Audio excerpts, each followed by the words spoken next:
He's already been dead and it's messed with his head. It's John's Post-Life Crisis. Welcome to John's Post-Life Crisis. I am your host, John Johnston, founder and manager of CornNation.com, your Nebraska's Cornhuskers site of massive amounts of fun, even though this year has sucked a lot. This episode, we're talking with Levi Stevenson, managing editor of SBNation's Iowa State site, Wide Right and Natty Lite. And we're going to talk about what's going on at Iowa State University with regards to Big 12 football season, what's going on at campus, and get an outsider's perspective on Nebraska. That sounds like a lot of stuff, doesn't it? Yeah, whatever. I'm ready for it. Got my trusty Busch Light ready to go. I thought it was Natty Lite. What the heck? Well, I can explain the name if you want. So, please do. Yeah, the Busch Light Natty Light thing is a point of confusion for a lot of people. So, Wide Right Natty Light is two parts, obviously. So, Wide Right is a couple different times. Iowa State lost a chance to win the Big 12 North and go to the Big 12 title game in the mid 2000s because the kicker missed field goals wide right against Missouri. And it was very unfortunate, actually. And the kick to beat Alabama in the Independence Bowl, that was missed wide right. There's a bunch of other ones. But then the Natty Light part comes from early in the 2000s when Larry Eustace was the basketball coach. He got in trouble for he ended up getting fired for it eventually. He was partying with some fraternity and sorority peoples down in Columbia, Missouri, after a game at Mizzou, and it got caught. And there's kind of this infamous picture where he's got his arms around two sorority girls, and in his hand, in plain view, is a Natty Light. I remember that photo. But the Busch Light is kind of it's a Midwest thing, but it's definitely it's an Iowa thing, especially, and it's definitely an Iowa State thing. Just if you go down any of the tailgates and stuff like that, lots of people are just drinking lots and lots of Busch Light. So you haven't graduated to craft beer? I mean, I like craft beer, but if I just at the end of a long day and I'm just looking for something to wet my gullet, I mean, there's just for a good refreshing beer. I mean, it's just I don't need anything besides Busch Light. I mean, I like craft beer, but I'm not gonna go out of my way to get to it. Feels like so what is going on? I can get 30 of these at my gas station on the way home. I can't just go pick up craft beer. Okay, so what is going on at Iowa State's campus with regards to school first? I mean, school has started, right? August 17th or something? And all the students are on campus. They're doing they are doing in-person classes. Now, a lot of professors have already kind of voluntarily taken their classes online to do it. Some haven't. There's some labs and stuff like that. I know one of the policy for labs is that it's every 15 minutes you have to take a 3-minute break out of the room or something like that. And they're socially distanced in the classroom and stuff like that. There's kind of some different stuff there, but they are doing in classes. I know one of my writers has in-person class, almost all in-person classes and labs and stuff like that, and I have another one that's all online. So it's just kind of a mix, and depending on what major you're in, what your professors are doing, and all that stuff. Okay, one of the things we were going to discuss, or I was going to ask you about, was that Iowa State was going to allow 25,000 fans on September 12th against Louisiana. This afternoon, that was rescinded. Yep. And they backtracked on that and now have stated there will be no fans. Mm-hmm. But there will be football. There will be football. You bastard. Normally I try not to swear on my interview podcast, but that felt very good and appropriate. I mean, I was trying to watch my mouth. Usually you can ask Philip Slavin, he runs the 10-12 podcast I usually make a point to swear in his podcast because he hates it. So yeah. Given that, I mean, why do you guys get football and we don't? I mean, what do you think is the biggest difference between what's going on with the Big Ten and what's going on with the Big 12, the ACC, and the SEC? That's an interesting question. I'll tell you my theory. So the Big Ten, especially, is a very prideful conference. They're an old conference with lots of longtime members, Ohio State, Michigan, and all this. There's a lot of history and tradition there, and it's in general, it's a prideful conference. They take pride in being from the Big Ten. Not that any conference doesn't have interconference pride that they're from that, but Big Ten, like SEC is here, and then Big Ten's like here as far as kind of like conference pride goes. And I think they saw the situation, and from everything I understand, which the details got super wishy-washy there for a couple weeks on was there votes, was there no votes, all this. And, it sounded like all of the Power 5 conferences were generally kind of on the same page, sort of.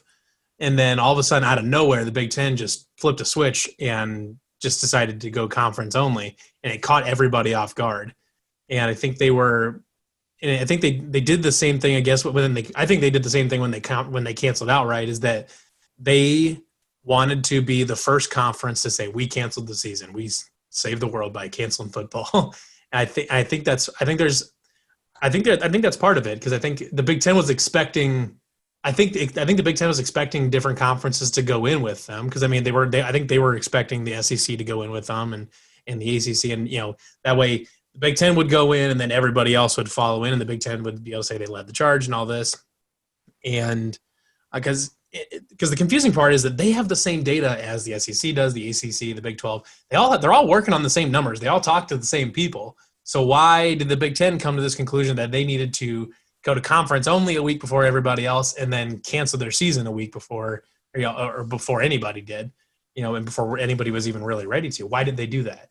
And it didn't really make any sense. So the Big 12 is playing football because the SEC and the ACC said, hold up, the numbers look like we can do football. So I'm not sure why the Big Ten jumped the gun.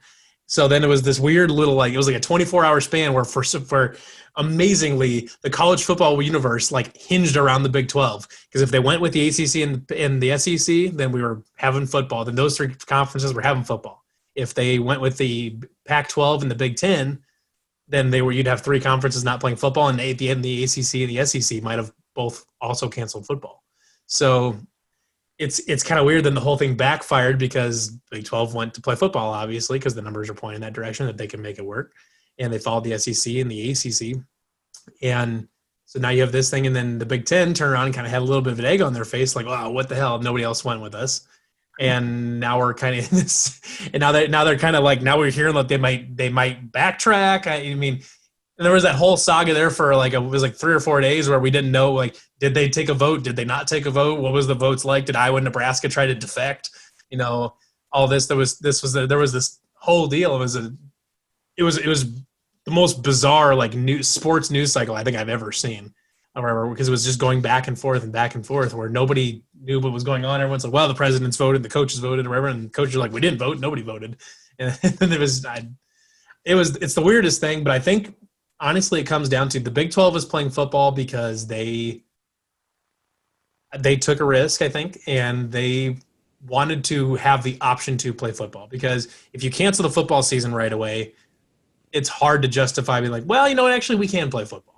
It's hard to come back from that. Whereas if you say we're going to play football, you always still have the option to cancel it later. Earlier I actually did a interview with a guy named Adam Riley, who is the activities director at Decorah, Iowa High School. Yeah. And Iowa and Nebraska are two states that did not move their high school football seasons. And right. Their high school football occurring in the state of Iowa and Nebraska. Have you heard much about that? What's your feedback from anybody going to Iowa high school games? From everything I've heard is that there's just as many people, if not even a few more, at high school football games than there have been previously. And Iowa as a state has spiked in COVID cases, but it's mostly in Iowa City and Ames. It's the college kids. It's not the people going to high school football games in Leon, Iowa or something. That's not the problem. That's not the reason that Iowa is spiking. It's because of the college kids, because they decided they needed to party and stuff like that, which they're college kids, but they're college kids.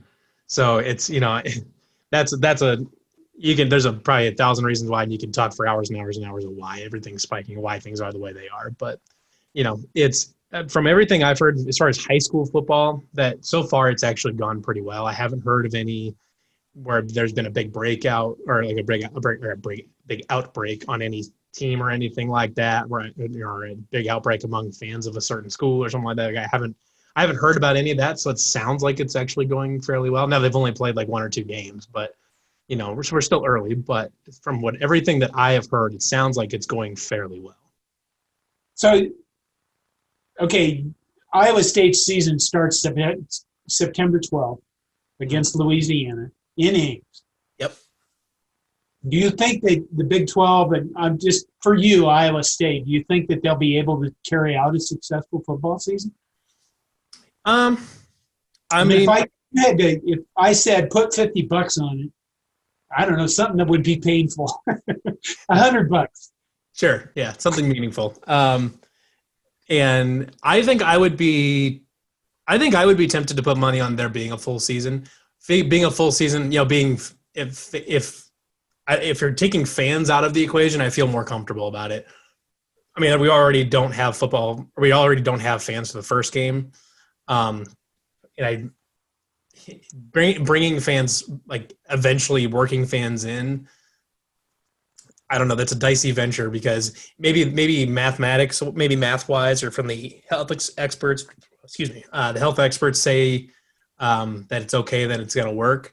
But what do the optics look like? Because if you just say, if you haven't had fans for the first 2 or 3 home games, and all of a sudden when you're like, you know what, let's have fans, and you're now a whole bunch of people on social media going like, oh, is the pandemic over now? Like, who made you God? Like, it's like, so I mean, how do you make the public perception work there? Even if all the numbers, even if Iowa is no longer spiking and we're plummeting in cases and everything's looking good, how do you make that work? How do you decide, like, well, you know what, we can have fans now? Because then you have to be the guy that decided the pandemic wasn't an issue anymore. So I don't know. Do you want to take that? I don't think Jamie Pollard is necessarily afraid of making that decision, but I think it's going to affect the decision. Okay, as an Iowa State guy, you got these that other school in your same state, the black and gold school. Yeah. The stinky people that everybody hates. Yeah, the team out east. I mean, do you like gloat? Do you walk around 6 inches off the ground, kind of with a halo? I mean, is there any? I've been tweeting some pretty snarky stuff at Iowa fans, or we're just making fun of them for not having football this fall. I think I was talking to one of our podcast sponsors is the Stas Bar and Grill in Ames, and we were talking to them about maybe getting some prizes together for our esports league and stuff like that, just to see if there's something we can do with them or whatever. Because we work with them all the time on all sorts of different things, and I was just Twitter DMing with them back and forth, and they said, I had to pull it up exactly, but they said something to the effect of, yeah, we could throw in gift cards, stuff like that. Good to see that Wide Right's playing more games this fall than Iowa or the Big Ten or whatever it was. So we're enjoying kind of dunking on Iowa a little bit because they don't get to play football, and all the Iowa fans are just sitting there in their misery. Like nobody's getting defensive. They're like, oh man, like they want to be playing football, and they're absolutely envious of the fact that Iowa State has a football season. Have any of them stated that they'll be Iowa State fans for one season? I've seen really? Well, I've seen multiple say, you know what, I'm hitching my wagon to Iowa State, and I was like, really? I mean, I wouldn't do the same. If Iowa State didn't have a football season, I'd be like, nope, I'm whoever's. I mean, just like normal, I'd be like, whoever's playing Iowa, I don't even care. I want them to win. Like, I don't even care. I would not return the favor. Nope, I'm not doing it. Can't do it. Never will. See, it's interesting because. So I grew up in Eastern Iowa, and I still live in Eastern Iowa, which is, generally speaking, it's more hot country or whatever. But then I have a lot of people on my staff that are from Western Iowa. So the relationship that I have with Iowa, where it's just, I can't stand them. I won't associate with anything related to Iowa. Nothing. Will not do it. I don't have that same relationship to Nebraska, but my people from Western Iowa have that relationship with Nebraska, but not quite to the same extent with Iowa. It's kind of interesting because there's the Iowa State Nebraska thing in Western Iowa, and then there's Iowa and Iowa State in Central and Eastern Iowa, and so it's kind of an interesting dynamic. So like, I don't have necessarily the same animosity towards Nebraska as Iowa State fans from Western Iowa, but we're still old Big 12 rivals, so I like to dish it around when I can. Speculation. It's what we do a lot. We predict the seasons. We think about who the best players are going to be before they're actually the best players. Recruiting is constantly ranking recruits before they've ever stepped foot on a college football field. If the Big 12 can have a successful football season, successful meaning they actually have a football season, and the Big 10 and Pac-12 don't, do you see any long-term effects on the Big 10? Oh, 100%. I think we're already seeing some things that will carry over long-term. I think because like I kind of said before, like I sort of alluded to before, the Big 10 prior to all of this was this ironclad conference, couldn't touch it, making money hand over fist. Everybody wants to be there. Nobody wants to leave, all of this. And then all of a sudden over the course of the last month with the indecision and making decisions without approval of all the schools and, maybe some perceived like backstabbing almost forever, all of a sudden there's some rivets popping on the battleship. And so I think the Big Ten is going to see some serious long-term side effects from this. From everything I read from Iowa and Nebraska fans is that there's some legitimate, I'm not sure what the best word for it is, but some legitimate distaste, I guess, for the Big Ten at this point in time, or whatever, feeling kind of betrayed, feeling the fact that they were kind of, the conference turned their back on them, saying, hey, we want to play football. And the conference said, nope. And if you even try, you're gone. I've seen, maybe that's only just a Twitter perspective. And maybe it's only who I saw. But that was the feeling that I got from Nebraska fans and from Iowa fans, and even from like Wisconsin and Minnesota fans and stuff like that too, is that they're and Ohio State made a whole big deal out of it. Ryan Day, Ohio State coach Ryan Day has been making a big deal. I would say, what the hell, we want to play. And James Franklin said the same thing. There's a lot of coaches saying like, what? No, we want to play. Like every Big Ten school wants to, like all but like 3 Big Ten schools want to play. And one of them's probably Northwestern because they don't want to play sports ever. But they like, a bunch of them want to play, and the Big Ten's like, nope, we're not doing it. If you try, you're gone. And which is funny because I'd like to see how well that holds up when Ohio State tries to play a schedule. Like, you're really just going to kick out Ohio State? Like, let's be real here. They're half of the reason you make so much money. Let's be real here. That thread has not really been put to the test. But it's funny because the Big 12 gets a lot of guff. Because it was, this is kind of unstable there for a while, but all of a sudden now, Big 12 members are all in. We're ready to do this. Like, we're like, when the next round of realignment comes in, West Virginia is kind of because they're kind of an odd duck in the conference or whatever. So I could see them maybe trying to kind of realign more geographically, maybe try to get into the ACC or something like that. So I could see that. But generally speaking, aside from West Virginia, I don't see any team that even considers leaving. Because, Oklahoma and Texas, they're the big money makers, but they get kind of rule of the roost. They make the money. Everyone, and Oklahoma basically gets kind of a free path to the championship game every year as long as they continue to be Oklahoma or whatever. So there's really no reason for either of them to leave. And now other schools are seeing, what the Big 12 is doing with the leadership that's within the conference, seeing all the young talent that's in the conference, and it's kind of the football is getting better and better and better. It's an attractive conference right now, and I think the Big 12 is as solid as it's ever been. And I would, maybe call me biased, but right now, I would call the Big 12 a more solid and more unified conference than the Big 10. I'm being totally honest here. I think there's some legitimate like animosity from the schools to the conference in the Big 10. But maybe I'm just reading stuff on Twitter, but that's the impression that I get genuinely. The Pac-12, I don't think anybody gives a shit about, so it's whatever. Like they could disappear tomorrow and nobody would care. But I don't even think they would care. Yeah, I don't think they would either. Everyone would be like, "Oh, where'd Oregon go?" Like they had some cool uniforms, but like other than that, like that's the only one. Or maybe USC. Like if you can just take Oregon, USC, slap them in the Big 12, and get the rest of the conference, and nobody would even notice. Okay, be honest. Are you enjoying this angst? I'm not enjoying it. Being able. being able to rub it in the fans, or being able to rub it in the faces of Iowa fans is, anytime I get ammo to rub something in an Iowa fan's face, I'm not going to turn it down. So go back to, all of this changed in the span of like 8 days.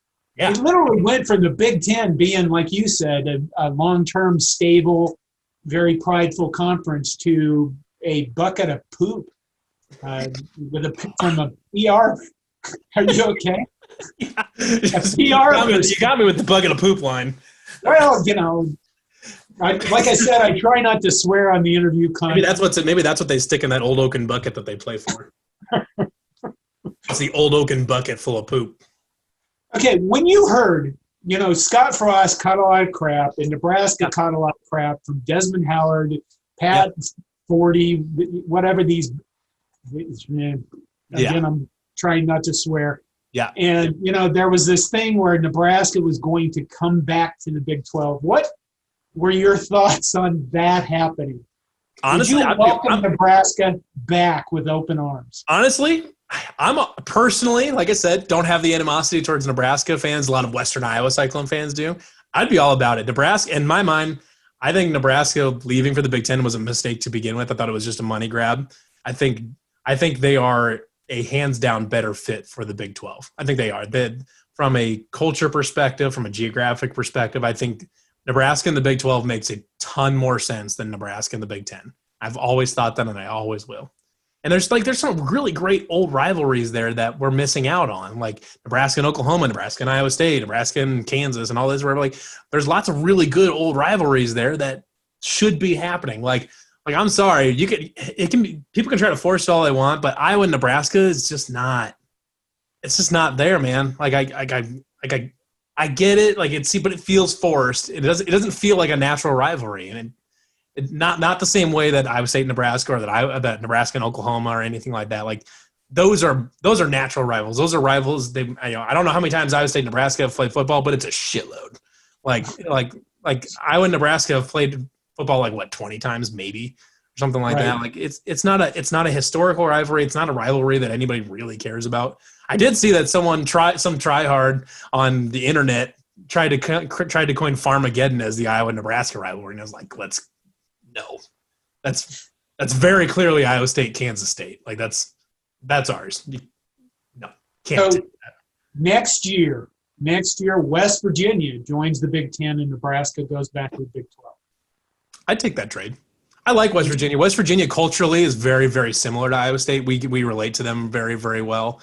But West Virginia is kind of an odd duck or whatever, and they're fun. I've really enjoyed them being in the conference. I'd be like, oh, that's kind of a bummer. I liked West Virginia or whatever. But if I would trade West Virginia for Nebraska. I wouldn't really even think about it.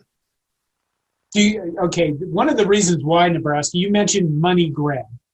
Yep. One of the reasons why Nebraska left for the Big Ten was Texas's refusal to sign their rights over to the conference. They went off and created the Longhorn Network. Yeah. Got all the money for themselves and left everybody else high and dry. That doesn't bother you that much, or no? Because it hasn't really hurt Iowa State very much. Because we created Cyclones.tv. Oklahoma's got their own thing. The Longhorn Network has largely not really impacted the whole conference. Not much. Maybe they get $500,000 less on their check at the end of the year, maybe, I guess, but it's not it's not been a big revenue, drainer or anything like that. And the way everything is now too. TV rights are important, but TV rights are changing. Every game is on TV, every single one. Because what happened is, when the Big Ten made their network, and the SEC's got their own thing, the ACC's got their thing or whatever, the Big 12 doesn't have a Big 12 network. So you know what they did? They turned ESPNU into the Big 12 network. And now every single person in the America that has an extended basic cable package can watch every single Big 12 game. All of them. You don't have to get a weird network. You don't have to pay for a premium conference channel that nobody wants 95% of the year. You just get it. ESPNU, most people have ESPNU now. It used to be more of a premium channel, but now most people have it or have quick access to it. You can watch every single Big 12 game now. And that's the important part. That's what it's there for, is exposure. So going forward, the Big 12 is in a good position as far as when you're renegotiating media deals and things like that, because it's already got its infrastructure settled in on ESPN and not just a standalone network. That the Big 10 network has done fairly well for itself, but the Pac-12 network has flopped epically. The SEC network, it handles itself because the SEC is the SEC. The ACC network, nobody pays for. Like that's a failure. So I mean, you're batting 500 on standalone networks, and one of them is the SEC, which can kind of keep itself afloat. The SEC could probably operate as its own conference, totally independent of everybody else, and they'd be fine. But I mean, it honestly didn't really bother me that much back then. It would the main reason it would have bothered me is if the Big 12 did totally collapse and Iowa State ended up in the MAC or something like that or whatever.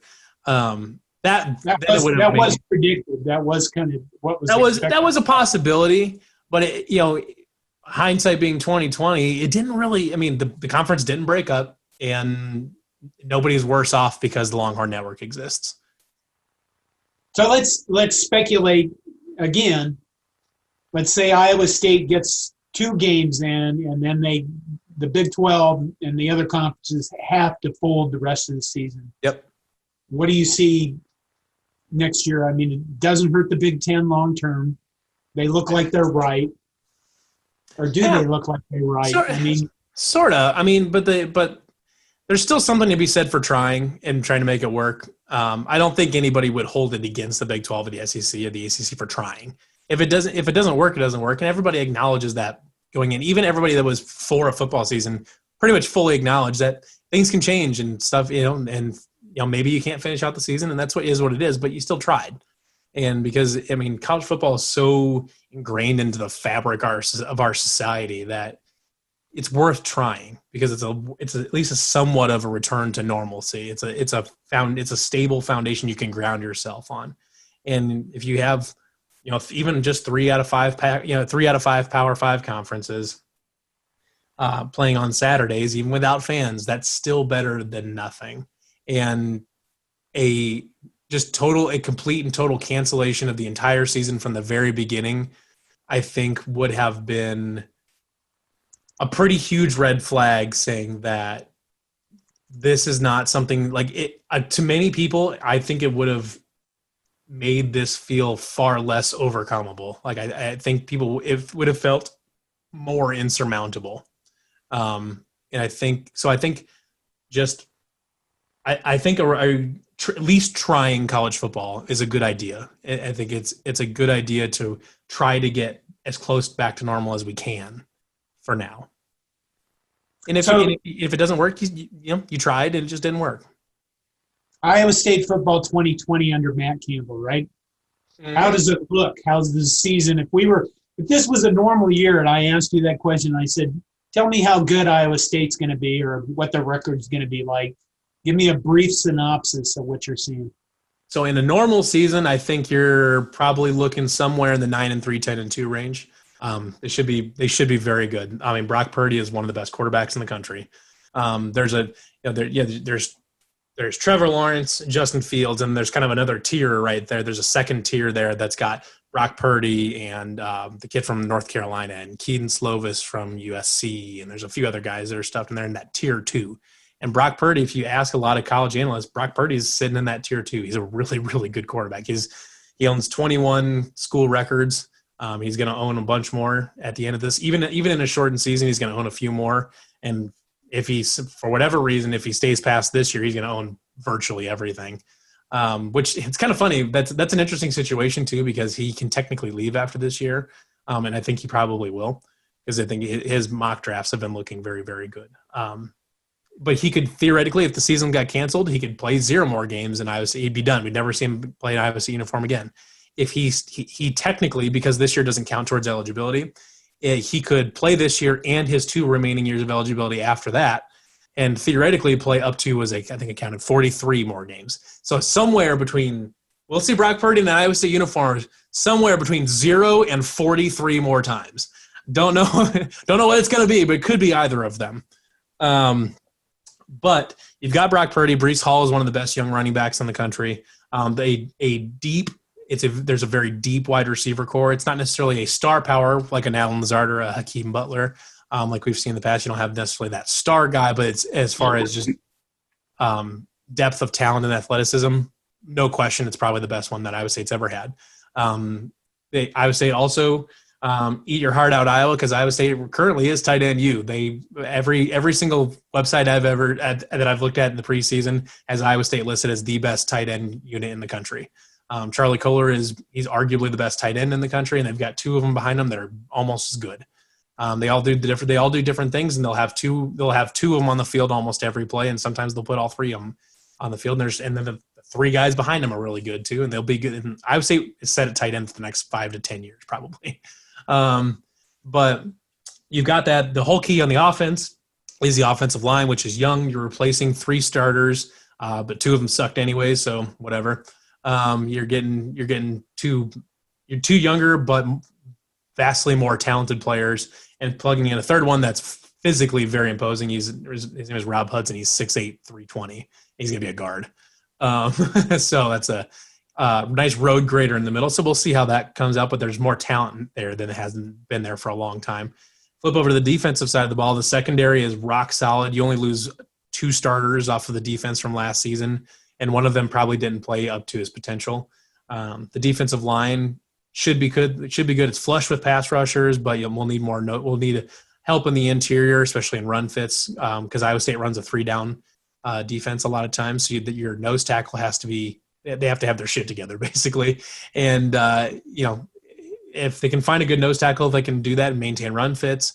Get a little bit of pressure on the quarterback. The defensive line should be pretty good. The linebackers are solid. Lots of experience at the starting line, and then the backups are young but very talented. But that secondary is really, really, really good. Greg Eisworth is probably going to contend for Big 12 Defensive Player of the Year if he can stay healthy. Lawrence White's been rock solid at safety for a long time. Sheem Young will step in at safety, step in as the third safety probably, and he's a hard hitter.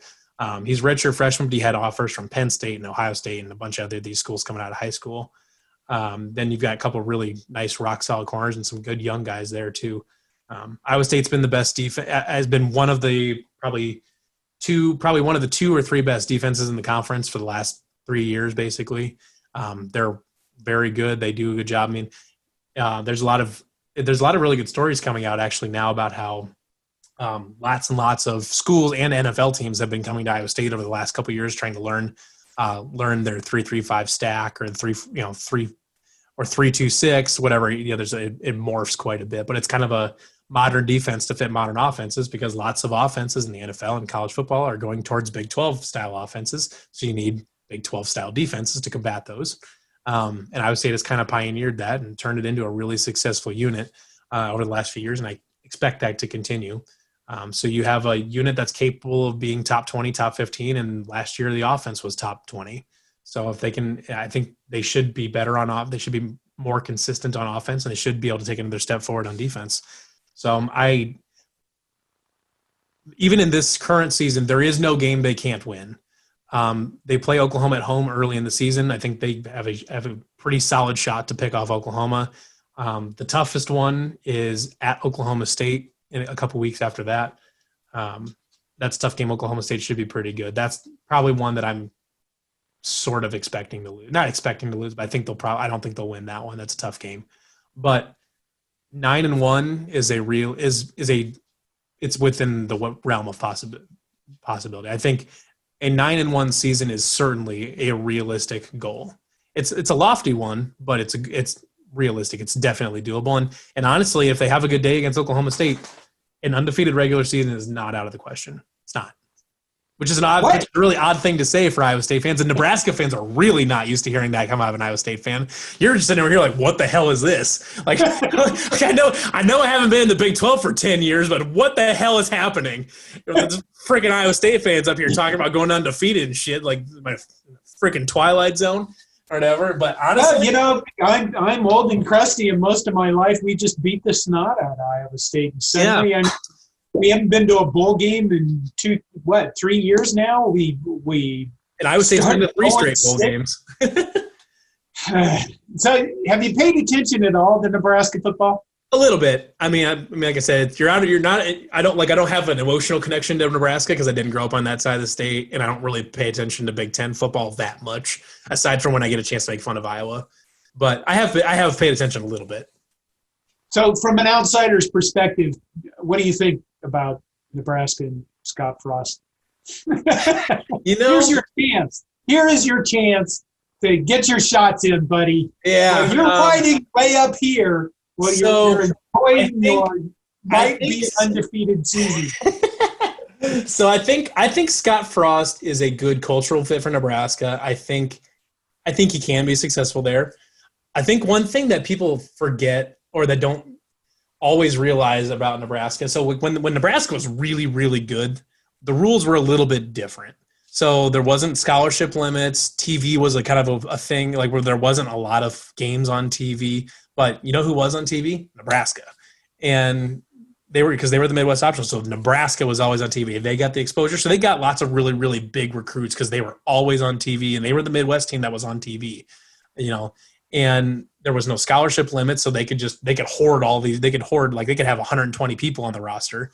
And so you could hoard all these players or whatever, and then they might sit there for 4 years, but as soon as they're ready to go, you have basically a 5-star recruit that hasn't played a snap and doesn't have any doesn't have any wear on the tires. So but we're playing in a little bit different rules now, whereas everybody's on TV all the time. We're a little bit removed from that era of Nebraska dominance. So the young kids that are going into college now honestly may not have been alive for the last time Nebraska was considered a really elite program. So that's part of it. That's an uphill battle. See, the nice part is that all the recruits didn't know it. They never heard of Iowa State before we start recruiting them. So we're starting off on a blank slate. It's great. but people know Nebraska or whatever, but the young kids weren't. The kids that they're recruiting now weren't alive for when Nebraska was a really, really elite program. They were still good into the mid 2000s and late 2000s, but they weren't 90s Nebraska. They're different program. So that's part of it. And I think there's the level of exposure is different.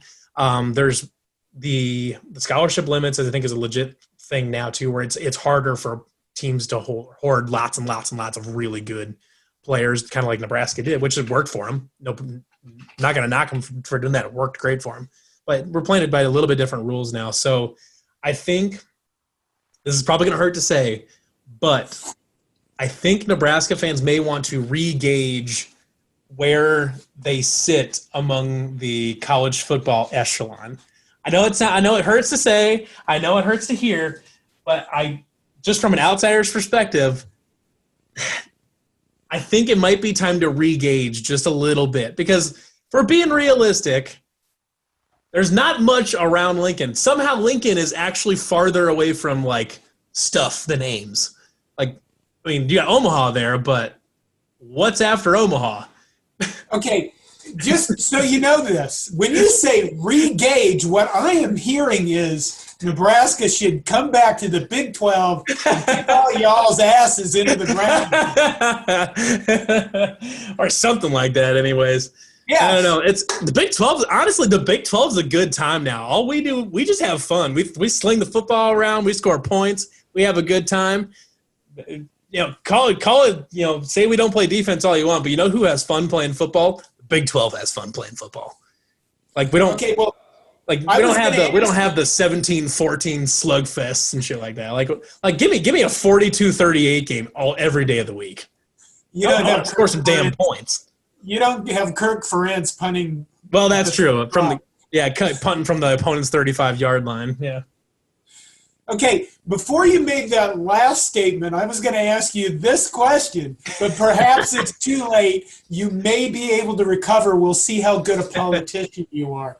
Make your case as to why Nebraska fans should be Iowa State fans this season.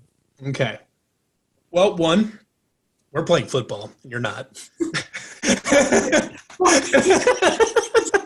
I'm bleeding. There is blood. I'm just cutting myself every time you're answering the question. So, two, Brock Purdy if you watch him play, he's probably going to remind you a lot of Adrian Martinez. He's a very similar quarterback. You would probably find some similarities there. We play a lot of your old rivals. We play Oklahoma. We play Nebraska. We play Oklahoma. We play Kansas State. We play everybody. We play a lot of the old rivals. So you get to see a lot of those play. You get to see an exciting brand of football because the offense plays at is a very efficient offense. They were top 15 in the country last year in yards per play.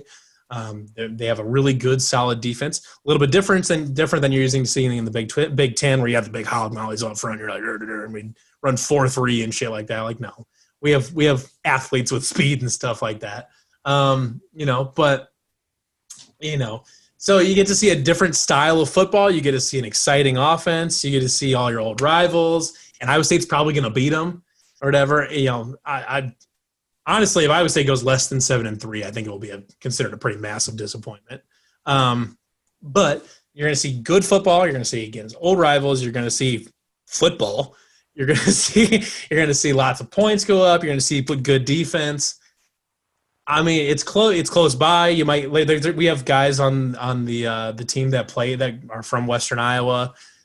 So some Nebraska fans may know some of these guys. If they're Nebraska fans from Western Iowa, they might know some of these guys. You probably have family members that are Iowa State fans. There's infinite reasons for Nebraska to cheer for Iowa State. Out of all of that, I think the number one response that I am going to take is this. And it's not you're playing and we're not, because that just hurts. I mean, I had to drop it. I was like, well, we're playing football and you're not. Yeah. So that's a good reason. Yeah. I think you should probably just make T-shirts and drive into the Big Ten and campuses and areas. Yeah, and it's like, haha, we're playing football and you're not. Yeah, it's probably what I'm going to entitle this episode and be shot later. But the number one thing I took away from all of that is that if Nebraska fans want to irritate the entire Big 12, we should root for Iowa State because they would hate to lose to you. See, the thing though is that Iowa State has a reputation in the Big 12. Nobody really hates Iowa. I mean, some Kansas State fans, we don't get it for some reason. I don't know. We used to get along really well with Kansas State fans. The last couple of years, they've gotten kind of. But aside from they used to hate us, and now they can hate you. They hate everybody. I don't know why. They're bitter. They are bitter people. You know what's funny though is that because as good as they've been for a long time, and as bad as Iowa State has been for a long time, Iowa State still owns the all-time series over Kansas State. So, like my balls, Bill Snyder. I don't even care. Or we beat him in his last ever football game. Like the last football game he ever coached, he loses to Iowa State, and I'm fine with that. But aside from some Kansas State fans, nobody in the Big 12 really hates us. We're kind of everybody's drinking buddy. So it's funny because nobody really likes to play us because they don't like to lose to us because we're Iowa State. So we've got that brand. We're like, oh, these guys aren't good at football. But all of a sudden now we're kind of good at football. So they don't like losing to us for that reason. But then, then there's also we're kind of friends with these people. We don't we'll beat them. We're happy to beat you because we want to win football games. But Iowa State is Iowa State is not really the kid that the Big 12 likes to bully up on or anything like that. So is there anything else that you would like to say to Nebraska fans before we go? That you haven't already? Are there any knives? Are there any kind of? I'm trying to think if I've got any left in the book. Any kind of Marvel comic superpower you want to crush us into the ground with? You haven't pulled out and used yet? I'm trying to think of if I've got anything up my sleeve that I can one more dagger I can plunge into the heart. It's funny though because this season I think Iowa State should be able to rack up roughly the same amount of wins as they forced turnovers last time Iowa State played in Lincoln. So, which should be 8, I believe, if I remember correctly. Oh my God. Why did I ask you here? Because I don't even know, man. This is on you. This is on you that you got this podcast. The week after that game, I had to take a physical. And I drank a lot after that. I went in to take the physical, and before I took the physical, they give you this mental health questionnaire. Yeah. I scratched all the way through it, and it came to one of these questions where, have you ever thought of taking your own life? And I scratched it out and wrote in, have you ever thought of faking your own death? And my doctor walked in, and I hand her this mental health questionnaire, and she looks at it, and she looks at me, and I said, we lost to effing Iowa State with 8 turnovers, 9-7. And I think like 5 of those turnovers were at the 10-yard line or something. It was they were all like, there's a bunch of them where they just like, they dropped them like on the goal line, and Iowa State recovered in the end zone. It's like, okay. Yeah. And she said, well, do you think you have a drinking problem? I looked at her and I'm like, what? Do you not understand anything about men and sports? I mean, you're wise enough. Yeah. The funny thing is Iowa State had their backup quarterback that game. The starter wasn't even playing. Yeah. Backup ass offense. I was at the 92 Iowa State, Nebraska. You know what? At that game, I helped Iowa State fans tear down your goalposts when they upset us. That's what I would do. I'll send you a link to that story.